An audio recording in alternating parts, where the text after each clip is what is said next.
spooky love scene. An unforgettable odyssey brimming with witches, ancient secrets, dark deeds, and magical adventures.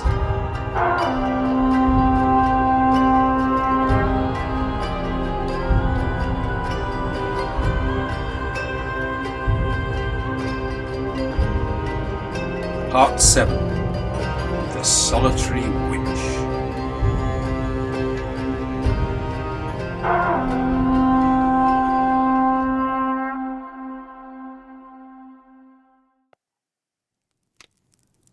The search for Sinchkin had consumed thousands of witches. Rewards had been offered. Groups of lid sisters, bind-naps, crooked hats and earthweavers scoured the lands for the elusive explorer. A whole moon turn passed before Bethgella, Alfloria, Pruttle and Taggart met once again in secret, this time in a discreet upstairs room of the large meeting house to discuss the dilemma. "The longer this goes on, the more splurked it becomes," Taggart moaned, pouring herself a large tankard of Grimmargle wine. She pointed her short, stubby finger at Alfloria. "She's one of yours. You have to find her." Alfloria gave a thin-lipped smile. "Because for all your bind-nap tools and knowledge, you're quite incapable of finding her either?" Taggart angrily slapped down her tankard. "You led us to believe finding this little splurk would be easy." Bethgella felt the need to assert her elegant authority. "Nothing will be achieved by squabbling.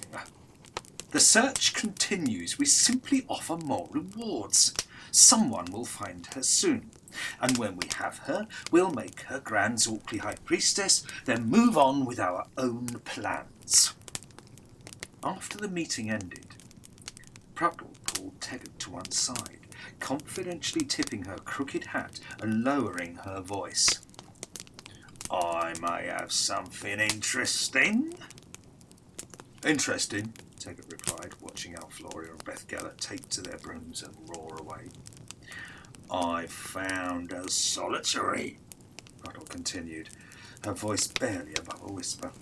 "Tracked her to her hovel. No one else knows."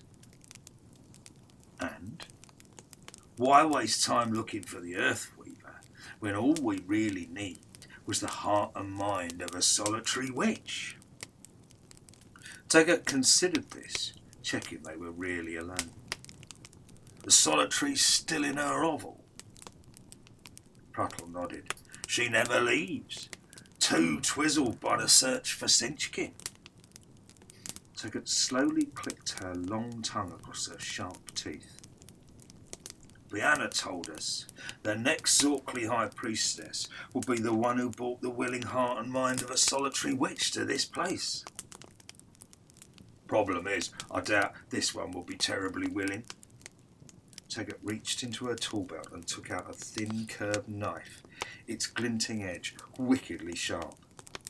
"Then we stroff her, cut out her heart, crush her skull, remove her brains and bring them here." Pruttle swallowed hard, nervously eyeing the blade, trying her best to be diplomatic. "Wait, it still doesn't really make her willing, does it?" Taggart simply smiled. "But what you have to realise, Pruttle, is that if she's stroffed, she's hardly unwilling either, is she? Therefore, she must be..." She waited, watching Pruttle struggle to follow the logic. "Willing?" "Exactly," Taggart beamed. "It all seems a bit splurked, but absolutely accurate and true," Taggart said. "Well, perhaps. And afterwards," Taggart continued, "you and I can become joint Grand Zorkly High Priestesses and rule together. I mean, how can we ever trust the other two? Alfloria can't even find a witch in her own coven, and Bethgella looks down on all three of us." She seized Pruttle by the shoulders. "Now is our chance to do this without them." Silently wondering if she'd done the right thing, Pruttle reluctantly agreed, the two of them taking to their brooms to find the solitary witch.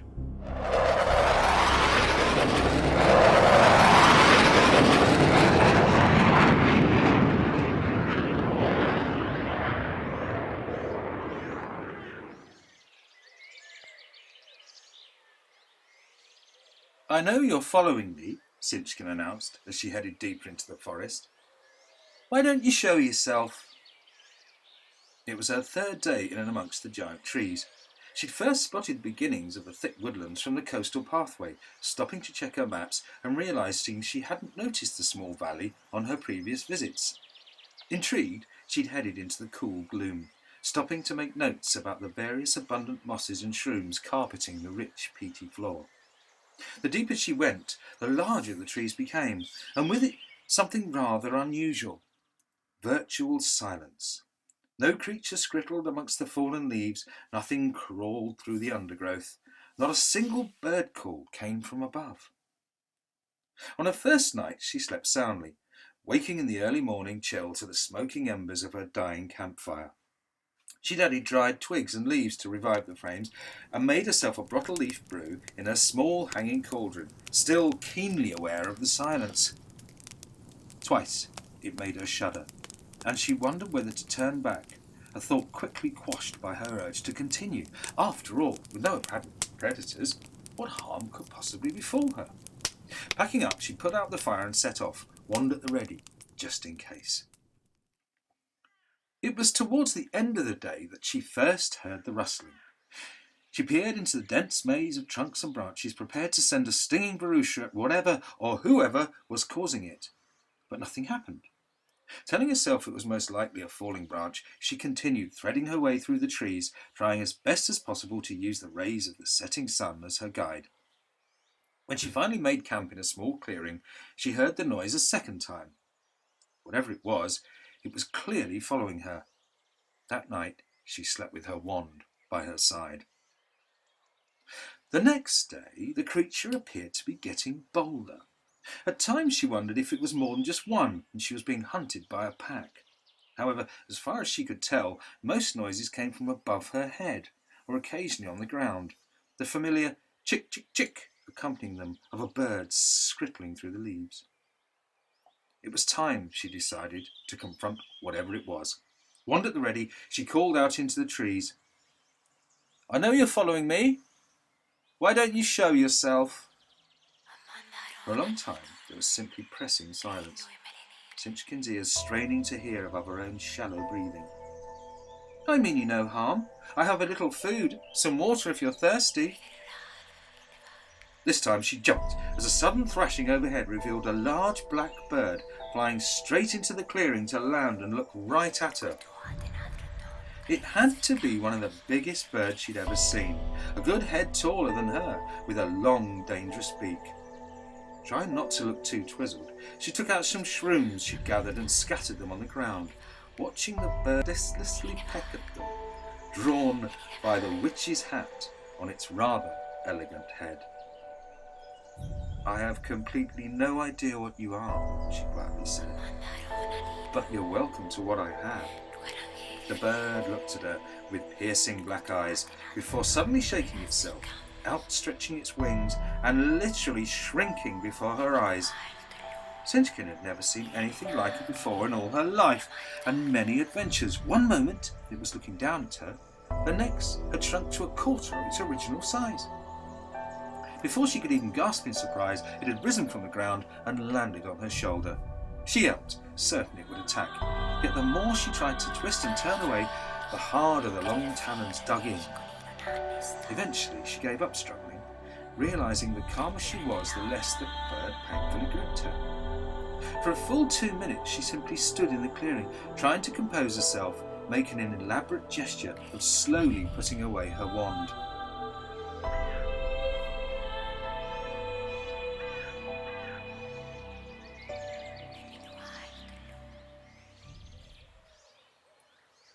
Well, she said, quite horribly aware of the razor-sharp beak just inches from her face.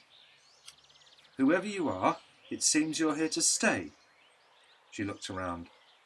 I'm supposing you live here, and as you seem to be very much in charge, which way do you suggest we go now? The bird's talons gripped a little harder, its beak pointing through the trees ahead. This way? Why not? Let's give it a try. So it was that Sinchkin spent the rest of the day being guided through the forest by Idler, without ever realising the Zorkly significance of the moment. Other Earthweavers might have recognised the great magical raven from spuddles they'd once heard, but for Sinchkin, such legends were far too splurk to be even vaguely believed. Even though she'd once been told, she'd largely forgotten. What was the point in such stories from the past, as useless to an explorer as a torn map? Sinchkin's world was one of real magic, real places, real things. To have even entertained the thought that she now walked with a mythical bird as her guide would have been completely laughable. And yet its hat did intrigue her. "I presume you stole it from an unfortunate witch," she said, pointing at the brim. "Your kind often takes things, but you do wear it well, I have to say." The bird leant down and looked her in the eye. "What you presume and what actually happens are entirely misinformed by your own ambition." Sinchkin's jaw dropped. "You can speak, apparently." But your beak didn't move. "Something new for your notebook, perhaps?" Her eyes widened. "You did it again. I can hear you, but you're not saying anything." "Maddening, isn't it?" "What are you? Who are you?" "A messenger." Sinchkin tried to heave the bird from her shoulder, crying out as the long talons dug back in. "We can do this all day, or we can go where I tell you to go." "Just leave me alone." "Frankly, with your attitude, I'd rather like to. But I answer to the ancients, not you. And besides, the moment I left you, you'd burst into flames and burn." It took a few moments for the revelation to sink in. Sinchkin slowly piecing together what she already knew about the place she sought. She took a deep breath, her voice hesitant and barely above a whisper. "Because no witch can survive on Trefflepugga Path." The bird stretched out a long black wing and pointed to a large oak up ahead. "Watch." Sinchkin sucked in a breath as almost imperceptibly the tree began to move. Then others around it, inch by inch, slowly separating and pulling sideways to form a pathway into the darkest reaches of the forest beyond. "It's true," she whispered, half-pounding. "It exists."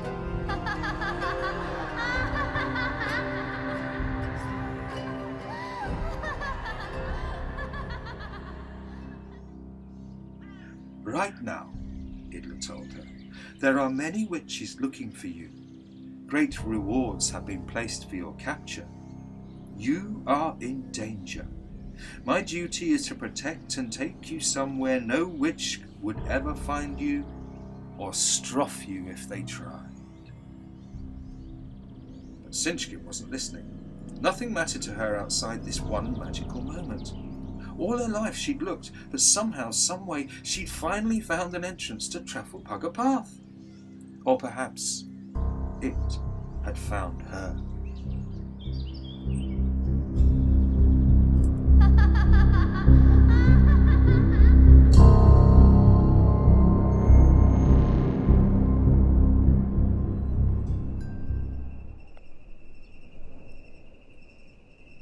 Strophing a witch is a grisly business, and as such best avoided as much as possible.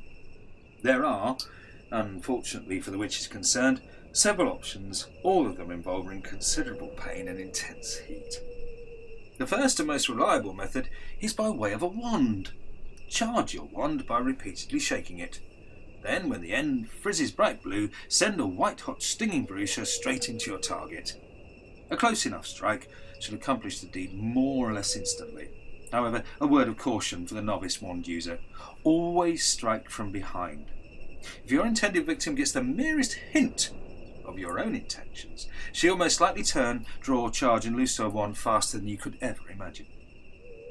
Boiling is another method, although for this you need a group of brave and willing accomplices to first capture and bind your witch, together with a large enough cauldron to complete the task.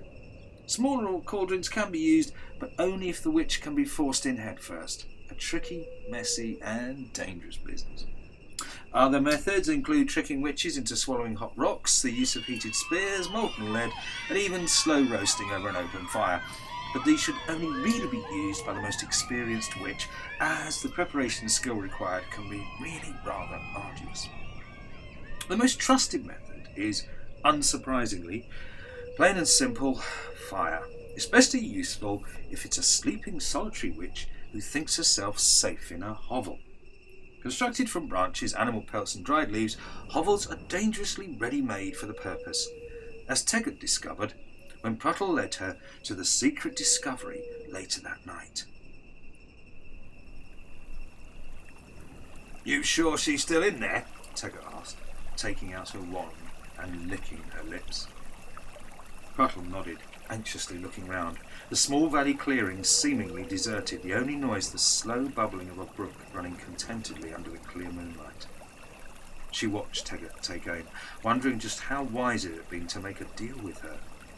What bind would Teggett place her in?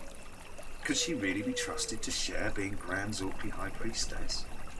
Bind-naps were famous for their cunning as their making skills.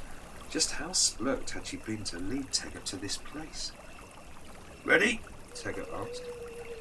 Pruttle nodded and took out her own wand, the blue tip already frizzing as she levelled it at the hovel. "Now!"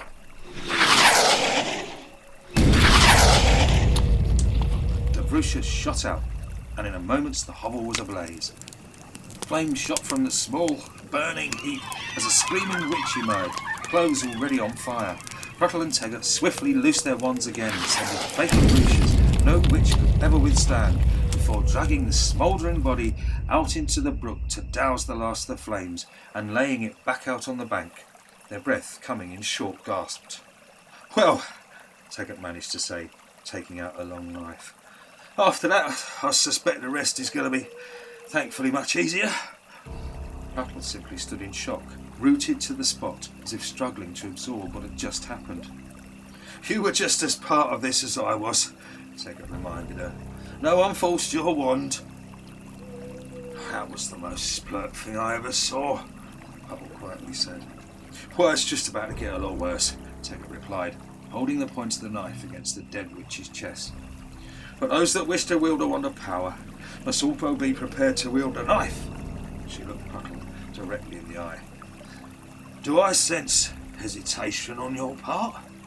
Pruttle swallowed.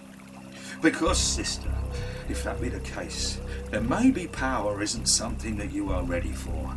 Some never are. It would be a most glopped shame if you were one of them."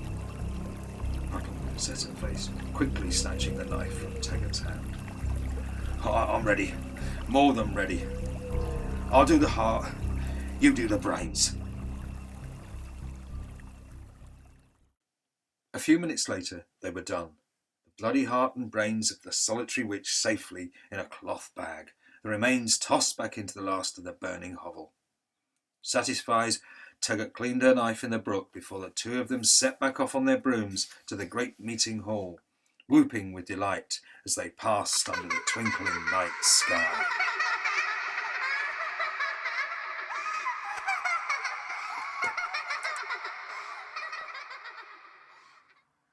At the hall, they dismounted, taking the wretched bag inside, Teggett immediately sitting on the large throne and smiling as she ran her hands along the carved wooden armrests. "Well," she calmly observed, "the strange thing is that however hard I look, I just can't see two thrones." "What do you mean?" Pruttle slowly replied, her eyes narrowing. Teggett chuckled. I'm thinking perhaps we're one too many for a job." She saw Pruttle's hands twitch towards her wand, instantly drawing her own and aiming it across the hall. Surely you wouldn't straff me," Pruttle squealed, fumbling and dropping her own wand. "The others would know you did it. How would you explain it?" Teggett pretended to look confused, and suddenly burst out laughing. "Well, because I'll straff them too, you splurk, and the Earthweaver when they find her. Then who would dare question me when I have the throne? Taggart, I'm begging you. I know. Taggart sighed, flicking her wrist and sending a bright blue lotion straight through Puddle's chest, savouring the look of shock on her dying face. And it was very polite of you to beg me, but simply not enough, I'm afraid. She flicked her wrist once more, watching Puddle fall heavily to the stone floor. Without wasting a moment on sentiment, she opened the cloth bag and placed the heart and brains on each arm of the throne. Ancient sisters, she cried, looking up into the ornately carved roof. Vienna herself declared the next Grand Zorkli High Priestess will be the one who brought the willing heart and mind of a solitary witch to this place. I have brought both, and as they are clearly not unwilling, I have therefore fulfilled her Zorkli conditions and duly declare myself rightful Grand Zorkli High Priestess of the League of Lit Curve. She stopped, twizzled, as the great room began to fill with swirling, translucent figures in robes and witches' hats. Next, they started to chant, Taggart's eyes widening as she saw Poodle's abandoned wand slowly rise from the floor, tip already frizzing and gliding menacingly towards her. No, she begged, please, I've done everything you asked. But the ancients disagreed, speeding their chant as Taggart suddenly bolted from the throne, the wind following her and then wand stroffing her right next to Puddle. Moments later, the hall fell silent once more.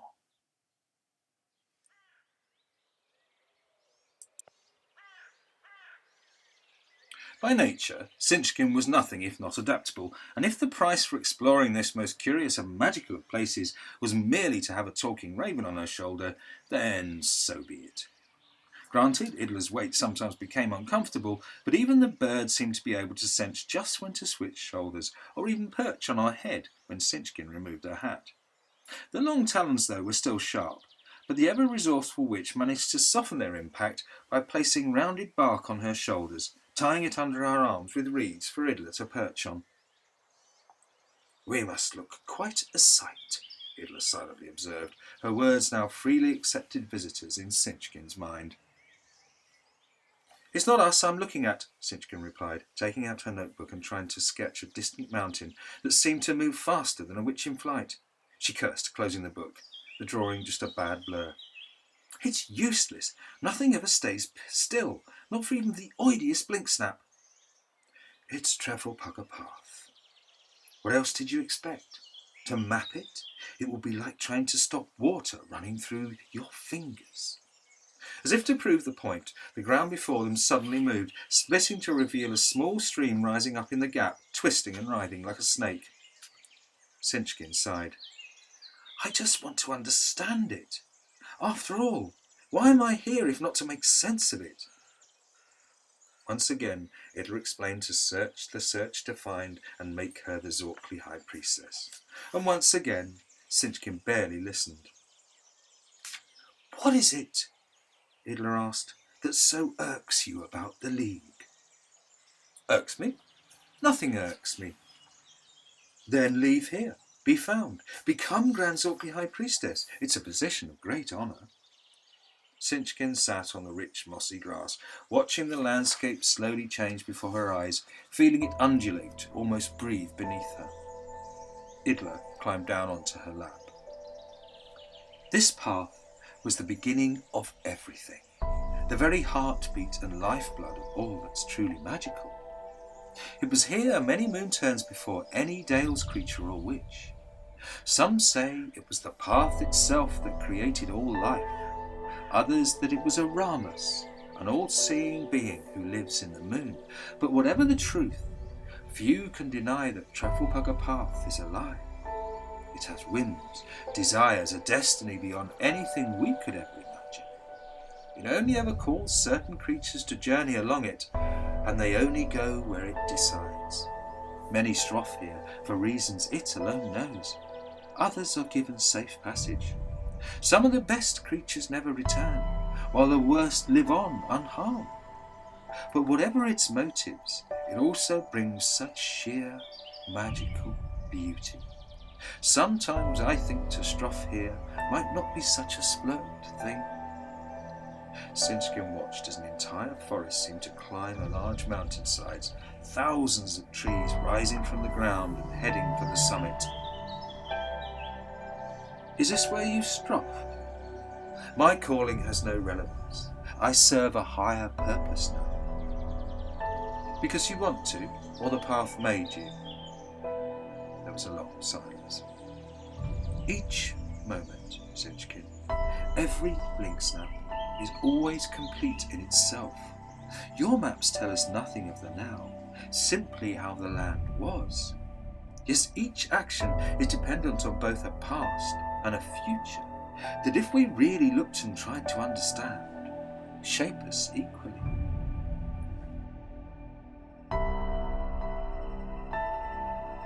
Sinchkin frowned.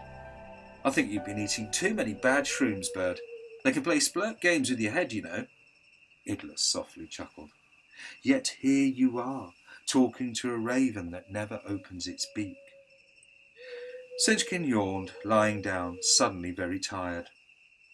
Can I sleep here, or will I burst into flames in the middle of the night? Idler settled on her chest. As long as I'm with you, you're safe. Thank you. It's simply my calling. One thing, though, Sinchkin asked. Can we have less of the splurt conversations about moments and futures? They're really terribly dull. Idler clicked her throat, the first audible noise she'd made, leaving Sinchkin wondering if the peculiar raven was either tired or laughing at her.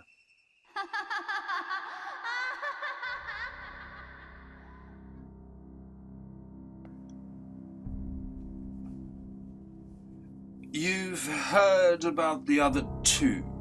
Beth Geller asked, as she and Alfloria sat in the meeting hall of the Lid Sisters' coven. I never trusted either of them, Alfloria replied. Beth Geller smiled. Apparently the solitary's heart and brains were still on the arms of the throne. Alfloria shuddered. Savages. Completely, Beth Geller agreed. But for me it does raise an interesting question. How so? All this distrust, so distressing. And yet it also makes me wonder just how trustworthy you really are, Alfloria. Me? Beth Geller pointed a long finger. You said finding your Earthweaver would be easy, yet there's been no trace of her. Everyone thinks she is our grand Zorkly High Priestess and wants to know where she is. The whole situation is completely splurged. We made the announcement and now look like fools. It's been bad enough trying to keep the deaths of Teggart and Pruttle quiet. If the Crooked Hats and Binaps discover the truth, there'll be a war.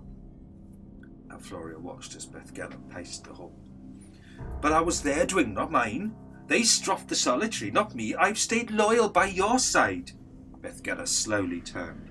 But how do I know you don't know precisely where your little elusive Earthweaver actually is right now? How do I know you've not sent everyone on a hunt to find something you're already hiding? This is the most splurk thing you've ever said, Beth Geller. Is it? Beth Geller hissed, levelling her wand on Alfloria's head. I dare say you've got this whole thing planned. First you struff Teggart and Pruttle, next it's me, then you suddenly find your Earthweaver and arrange a splurt accident when she's Grand Zorkly High Priestess, leaving you as natural successor? Put away your wand. Nothing could be further than the truth. Beth Geller's loud cackles filled the hall. You think I'm so splurked as not to have realised any of this? How you traded on your quiet magical reputation to make me, Beth Geller, look bad? Because everyone thinks Beth Geller is a nasty one, don't they? No one ever suspects kindly Alfloria, the gentle Earthweaver, and... A bright blue Lucian suddenly streaked out from the gloom, knocking Beth Geller's wand from her hand. What is this? She cried, as Lid Sisters began slowly emerging from their hiding places, wands levelled. Alfloria smiled. You lost your coven the moment you lost the race to the Raising Stone, Bethgella. The leader of the Lid Sisters, humbled and beaten by a simple splurk from Trasgar, you became the laughing stock of the Dales. Only you always had your head too far in the clouds to ever realise. The Lid Sisters now surrounded their leader, one tip's frizzing. Floria, Bethgella ordered. Call them off! Oh, but I made a deal, Floria laughed. The age of the League of Lid-Curving Witchery is over. Diana's pathetic attempts to unite the four covens will soon lie in ruins. You're right, a war is coming. Bynapps will rise against Crooked Hats to avenge their dead leaders. Lid Sisters and Earthweavers will combine to form one brand new coven. Lidweavers, sisters of both the air and the ground. As above, so below. And all the talk of being Zorkly will stroth as surely as the League itself. Bethgella slowly shut her eyes, shaking her head, wondering how it was she missed the obvious. With you as leader, I suppose? Floria nodded. Your Lid Sisters agreed, as did my Earthweavers. Bethgella looked at the ring of frizzing wands surrounding her. But tell me one final thing. Where have you hidden your little splurk? Sinchkin, Floria laughed. I haven't. I've absolutely no idea where she is, which makes it so much easier for me to seize my opportunity. Goodbye, Bethgella. Moments later, the wands hit their mark.